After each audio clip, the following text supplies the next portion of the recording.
Hello दोस्तों, कैसे हो? चलिए फिर से एक नए वीडियो में आप लोगों का स्वागत है। आज की इस वीडियो में आपको बताने वाला है जो कि बहुत ही 12 एक न्यू वैकेंसी आ रहा है जो कि बिहार सरकार के द्वारा है और बहुत ही अच्छा पद है जो कि इसमें जॉब करने वाला बहुत ही अच्छा फैसिलिटी भी है और पैसा भी बहुत अच्छा है। तो चलिए इसमें क्या है जो कि बिहार लोक सेवा आयोग के द्वारा वैकेंसी निकाला गया है। तो चलिए इस वीडियो को पूरा वॉच कीजिए, इससे समझ में आपको आएगा कैसे पूरा फार्म भरें, कौन कौन सा डॉक्यूमेंट लग रहा है, क्या एलिजिबिलिटी है, कब से कब तक डेट है, कितना पैसा लग रहा है, क्या सिलेबस रहेगा, आपको पूरा डिटेल में समझाने का प्रयास करेंगे जो कि बहुत ही अति आवश्यक है स्टूडेंट के लिए। जो कि आपको चलिए स्क्रीन पर पूरा अच्छा से डिटेल नोटिफिकेशन के अनुसार आपको हम समझाते हैं कैसे ऑनलाइन कर सकते हैं, पूरा डिटेल में आपको बताते हैं। तो वीडियो को लास्ट तक वॉच कीजिएगा। अगर इस चैनल पर पहली बार आए हो तो चैनल को सब्सक्राइब करके वीडियो को लाइक कर दीजिएगा। ऐसा ऐसा कंटेंट जानने के लिए बहुत ही अच्छा इस पर वीडियो अपडेट देते रहते हैं, जाके ही चैनल पर विजिट कर सकते हैं। तो देखिए ये बिहार लोक सेवा आयोग के तरफ से एक नोटिस आया है जो विद्यार्थी इस फोरम के लिए इच्छुक हैं वो पूरा डिटेल में समझें और अच्छा से देखिए। आपको हम समझाते हैं। सबसे पहले यहाँ पर हेडिंग में देख सकते हैं बिहार लोक सेवा आयोग, ऊपर में देख सकते हैं जो कि नीचे आने के बाद विज्ञापन संख्या इतने इतने में सहायक शिक्षा विकास पदाधिकारी के कुल 935 रिक्तों पदों पर नियुक्ति हेतु योगा भारतीय उम्मीदवारों के विहित पत्र में ऑनलाइन आवेदन आमंत्रित किए जाना है। ऑनलाइन आवेदन भरने हेतु विस्तृत दिशा निर्देश आयोग वेबसाइट द्वारा प्रकाशित है। इस रिक्त पदों के लिए कोटिवार विवरण। कहने का मतलब है कि जो इनके लिए फॉर्म भर सकते हैं पूरा भारत के भर सकते हैं, लेकिन बिहार राज्य के उन प्राथमिकता सबसे पहले दी जाएगी। जो 935 पदों पर रिक्तियाँ भरने का निर्देश जारी किया गया है जो कि यहाँ समझाया गया है कोटि बाई कोटि क्या है। चलिए समझने का यहाँ प्रयास करते हैं। सबसे पहले कोटि जो कि समझ रहे हैं जाति यहाँ पर लिखा गया है। उनके पद अनुसार कितना पद है, उसमें महिला के आरक्षित कोटि कितना आरक्षित में दिया गया है। सबसे पहले जनरल जो कि 374 पद है उनके लिए महिला के लिए 35% का छूट आपको बिहार में पता है कि है, तो उनके लिए 131। आर्थिक रूप से कमजोर वर्गों के लिए जो कि 93 पद है उनके लिए 33% महिला के लिए हो जाएगा। अनुसूचित जाति 150 पद है जो कि 53 महिला का हो जाएगा। सूचित जनजाति जिनके लिए 10 पद है उनके लिए महिला के 4 हो जाएगा। अत्यंत पिछड़ा वर्ग जिनके लिए 168 पद है जिनके लिए 59 पद महिला के हो जाएगा। पिछड़ा वर्ग जिनके लिए 112 पद है जो महिला के हो जाएगा। देखिए यहाँ पर कितना है 39 पद है जो कि पिछड़ा वर्ग की महिला के लिए 28 पद है पुरुष के लिए, जिसमें से 0.0 महिला का होगा। यहाँ पर पिछड़ा वर्ग की महिला लिख दिया गया है इसलिए यहाँ 00 लिख दिया गया है, यानी कि कुल 935 पद पर आपको वैकेंसी है। उसके बाद चलिए आगे दिखाते हैं। बताया गया है आपका पूरा इस वीडियो पर जो भी वीडियो आता है पूरा डिटेल में समझाने का प्रयास होता है, एक एक डाउट का क्लियर करने का यहाँ प्रयास किया जाता है। तो चैनल से जुड़ जाइए। अब आगे दिखाते हैं। यहाँ पर लिखा गया है सामान्य प्रशासन विभाग बिहार के पात्रता 2526 दिनांक 18/2/2016 के आलोक में राज्य के वैसे स्वतंत्रता सेनानियाँ जिन्होंने केंद्र द्वारा पेंशन स्वीकृत है के पोता पोती नाती नतनी के लिए आरक्षण 2% दिया जाएगा जो कि 19 पद है। में देखिए सामान्य प्रशासन विभाग के संकल्प इतना इतना दिनांक 22 इतना इतना 2021 के द्वारा दिव्यांग के लिए है जो कि सृष्टि बोधा के लिए 10%, मुख बिधरी के लिए दीदी 9%, चलन दिव्यांग के लिए OH माने 9%, मनुक विकार बहुदिव्यांग माने 9%, यानी कि छूट दिया जाएगा। ऐसे सब कैटेगरी में आते हैं जो कि आप होंगे तो जान रहे होंगे, नहीं होंगे तो आते हैं बिहार राज्य के अंदर में आते हैं। चलिए आगे किया है पूरा हम समझाने का प्रयास करते हैं। यहाँ देखिए इसमें कितना वेतन क्या रहेगा। तो वेतन प्रारंभिक वेतन स्तर 5 मूल्य वेतन 29,200 एवं राज्य सरकार के द्वारा समय समय पर किए जाने वाले वेतन पुनरीक्षित के आलोक में परिवर्तन, यानी कि 29,200 रहेगा जो कि बिहार सरकार के अंदर जैसे रूप बढ़ाया जाता है उस अनुसार आपको पैसा बढ़ाया जाएगा जो कि 29,200 से शुरुआती होगा। इसमें योग्यता क्या चाहिए, तो इसमें किसी मान्यता प्राप्त विश्वविद्यालय से स्नातक या यानी ग्रेजुएशन चाहिए। उसके उम्र क्या चाहिए, 1/8/2025 को न्यूनतम 21 वर्ष, अधिक अनारक्षित पुरुष 37 वर्ष, पिछड़ा वर्ग अत्यंत पिछड़ा वर्ग पुरुष एवं महिला एवं अनारक्षित महिला 40 वर्ग एवं अनुसूचित जनजाति अनुसूचित जाति पुरुष महिला के लिए 42 वर्ग। यानी कहने का मतलब है कि कम से कम ग्रेजुएशन होना चाहिए। और EBC BC वाला को 37 वर्ष, SC ST वालों को 40 वर्ष, उसके बाद जो कि अनुसूचित जाति होते हैं उनके लिए 42 वर्ष। कहने का मतलब है कि छूट दिया जाएगा। उसके अतिरिक्त 5 साल का आव जो रहता है वो छूट दिया जाएगा। अब आगे चलिए बताते हैं क्या है। कर्मियों एवं प्रशासनिक सुधार विभाग बिहार के संकलन वेतन दिनांक 16/7/2007 एवं सामान्य प्रशासन विभाग स्नातक आलोक बिहार सरकार के नियमित रूप से नियुक्ति सरकारी सेवक के लिए 5 वर्षों की छूट अनुमति है, परंतु उपयुक्त सीमा की छूट की अधिकतम 5 वर्षों का उपयोग नहीं किया गया है। बिहार सरकार के सरकारी सेवक को आयु सीमा में छूट का दावा करने की स्थिति में संबंधित प्राधिकारी के द्वारा निर्गत प्रमाण पत्र जमा करना होगा अनिवार्य है।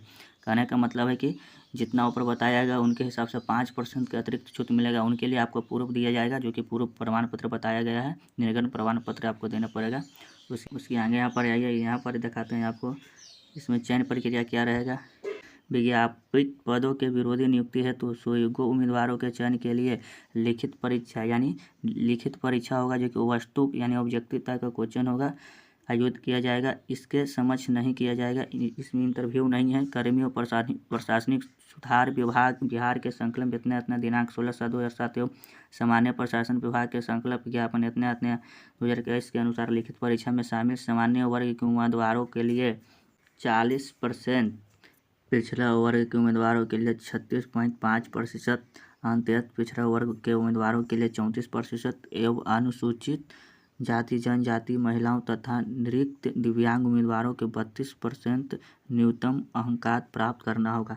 इनको कहने का मतलब है, जैसे कि यहाँ पर देख सकते हैं, जो कि जनरल में 40% कम से कम लाना चाहिए, बीसी में 36.5%, ईबीसी में 34% एवं SC ST एवं दिव्यांग महिला के लिए 32% से कम पासिंग मार्क होना चाहिए, तो आगे के लिए परीक्षा में बैठ सकते हैं। चलिए, परीक्षा में क्या क्या है, कितने विषय होंगे, कितना एलिजिबिलिटी है, आपको यहाँ पर दिख रहा होगा।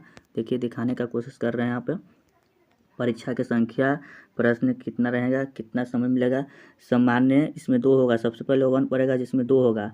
2 में सामान्य अंग्रेजी आपको 30 होगा, हिंदी 70 होगा, जिसमें वस्तु यानी ऑब्जेक्टिव प्रश्न होगा, जिसमें 100 प्रश्न होगा। दोनों मिलाकर 2 घंटा का समय रहेगा। कम से कम 30% लाना होगा, जो कि कैटेगरी के हिसाब से अपना ऊपर देख लीजिएगा, 30 भी है, 35 भी है, 32 भी है, तो लाना पड़ेगा। उसके बाद आपको दूसरा एग्ज़ाम होगा और तीसरा एग्ज़ाम होगा, जिसमें जर्नल होगा। इसमें आपको 100 प्रश्न आएगा, 100 प्रश्न में 2 घंटा समय रहेगा, 100 को क्वेश्चन रहेगा। फिर उसके बाद सामान्य योग्यता यानी कि मैथ रीजनिंग इसमें रहेगा, जिसमें 100 प्रश्न होगा, 2 घंटा समय रहेगा, 100 क्वेश्चन रहेगा। इसमें एक जो कि ध्यान देने वाला बात है कि 1/3 नेगेटिव इसमें है, नेगेटिव रहेगा, आप ध्यान से देख सकते हैं, यहाँ पर लिखा गया है, देख सकते हैं।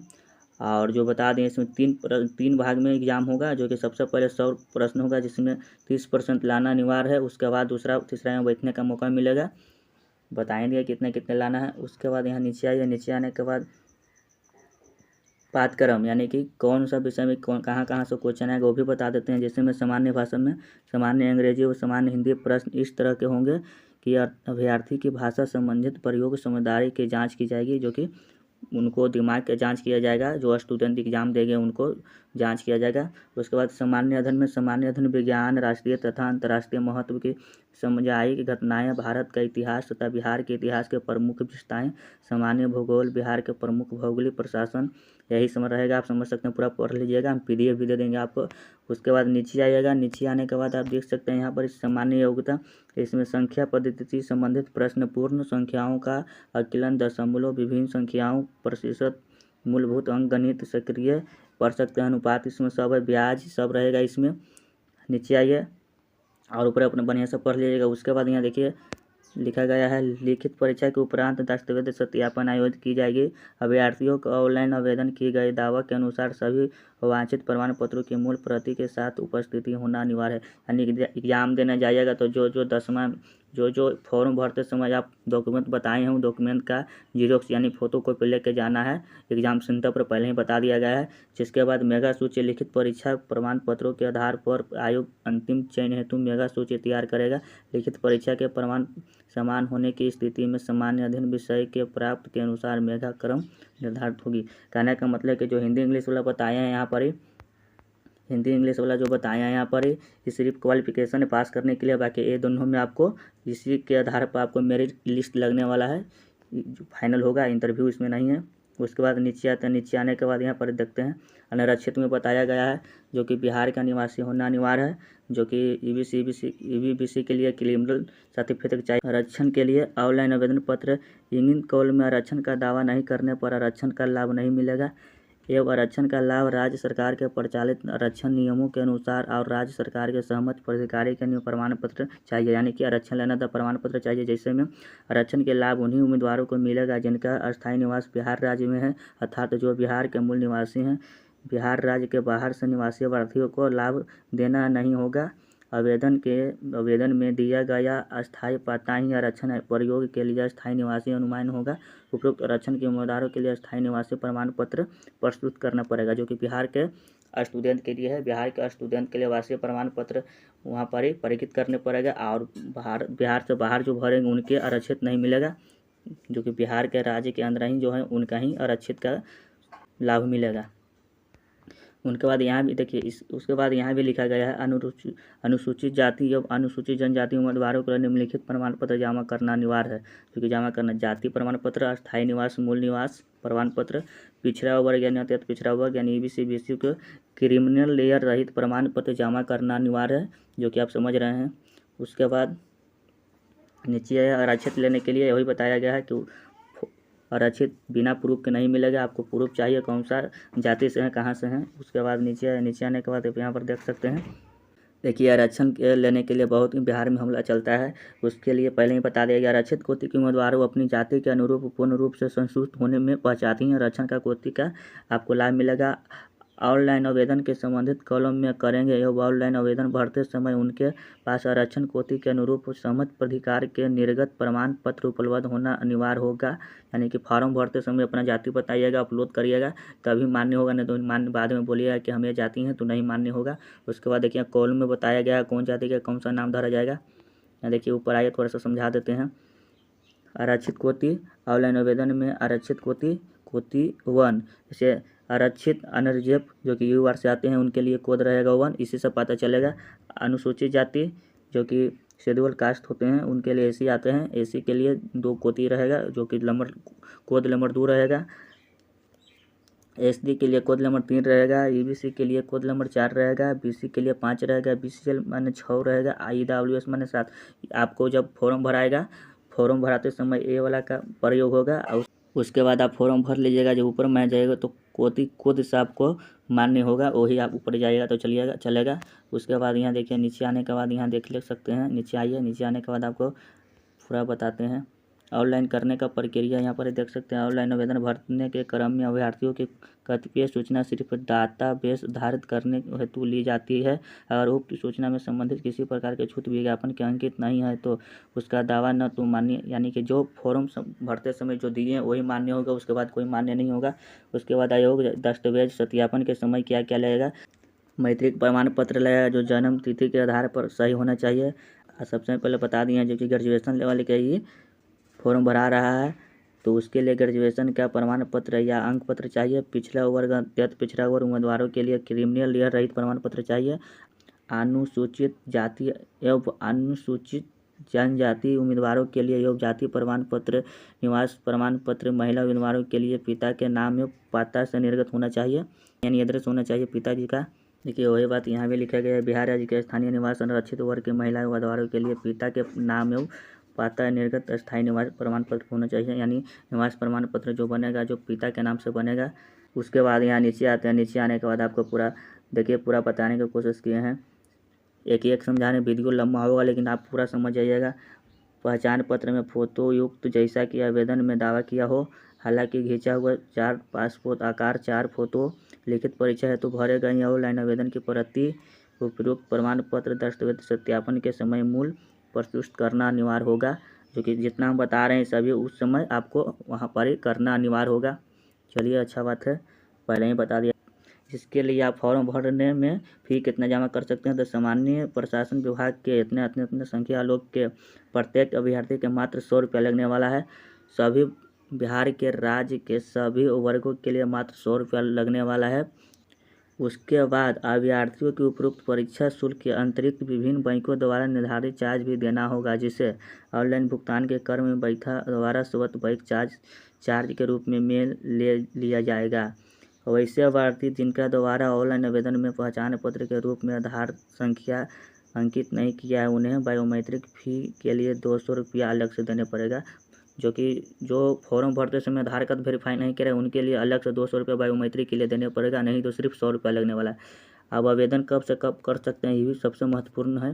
जो कि आवेदन करने का प्रारंभ तिथि 27/8/2025 को शुरू हुआ था, जो कि आवेदन करने की अंतिम तिथि 26/9/2025 यानी 26 सितंबर 2025 है। तो अभी बहुत समय है। जो इच्छुक अभी स्टूडेंट इसमें भरना चाहते हैं, बहुत ही अच्छा जॉब है, तो आप जाके भर सकते हैं, जो कि 26/9/2025 तक लास्ट डेट है। आवेदन करने की प्रक्रिया बताया गया है सब यहाँ पर देखिए। ऑनलाइन करने की प्रक्रिया, जो कि सबसे पहले रजिस्ट्रेशन करेंगे। रजिस्ट्रेशन करने के बाद पूरा अपना पर्सनल डिटेल आइएगा, उसके बाद लॉगिन करने OTP वेरीफाई करने पड़ेगा। उसके बाद लॉगिन करने के बाद पूरा सबमिट फॉर्म कर सकते हैं, जिसके लिए वेबसाइट भी दिया गया है, लिंक में दे देंगे, लेकिन वेबसाइट दिया गया है। तो यही बताने आए थे। आशा हो कि आप लोग पूरा समझ गए होंगे। बहुत बढ़िया से नीचे जाइएगा तो दिया हुआ है, जो कि एग्ज़ाम पढ़ने के बाद जो वेरिफिकेशन कराने जाइएगा तो फॉर्म वॉर्म दिया गया है और स्टेप बाय स्टेप भरने के लिए बताया गया है। तो यही था सब, पूरा एलिजिबिलिटी से लेकर सब चीज़ बताने का प्रयास किया। अगर आशा हुआ कि वीडियो आप लोग थोड़ा सा हेल्पफुल लगा होगा तो चैनल को सब्सक्राइब करके वीडियो को लाइक कर दीजिएगा, और ऐसा ऐसा वीडियो जानने के लिए मेरे चैनल से जुड़े रहिए। तो बस अभी के लिए इतना ही। जय हिंद, जय भारत।